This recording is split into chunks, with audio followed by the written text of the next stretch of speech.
લક્ષ્મી પરની પવિત્ર ભૂમિ ઉપર, લક્ષ્મી પરની પાવન ધરા ઉપર જ્યારે આપણે નિયણીઓ દ્વારા એક ખૂબ જ સરસ એક પ્રોગ્રામ કરવાની વાત કરી અને નિયણીઓ બધી ભેગી થઈ અને એવો પ્રોગ્રામ કે ભાઈ અને બેન, કે ભાઈ અને બેન, કે બેનને ભાઈ કેવો વાલો હોય, ભાઈને બેન કેવી વાલી હોય, બાપને દીકરી કેટલી વાલી હોય, માને દીકરો કેટલો વાલો હોય.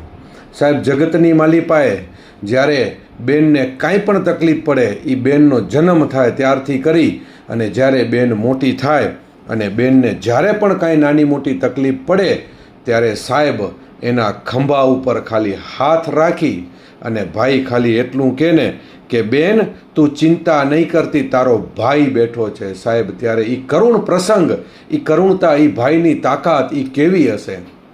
અને દીકરી એટલે સાહેબ, દીકરી એટલે કે એ બાપના ઘરે આખા દિવસની અંદર એ 17 વખત, એ 50 વખત એ ઉમરાની અંદર જાય, એ ઉમરાની બારે આવે, એ ઉમરાની અંદર જાય, એ ઉમરાની બારે આવે. સાહેબ, પણ જ્યારે એ પરણવાર બેઠી હોય, એ રમતા રમતા રમતા બાપની દીકરી એટલી મોટી થઈ જાય કે બાપને ખબર જ ન પડે કે મારી દીકરી એટલી મોટી થઈ ગઈ છે.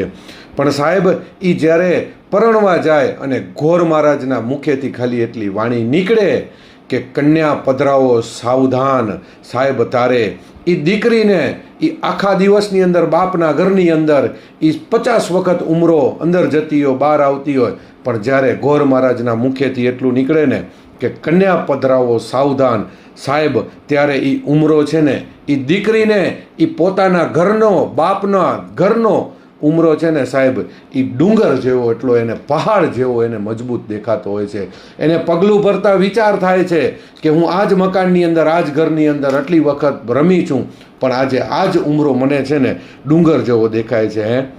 બાપને દીકરી પ્રત્યેનો પ્રેમ કેવો હોય સાહેબ. જ્યારે દીકરીની વિદાય થતી હોય ત્યારે એક પ્રશ્ન કરવામાં આવ્યો કે દીકરી હંમેશા બાપને છેલ્લે શું કામ મળે છે?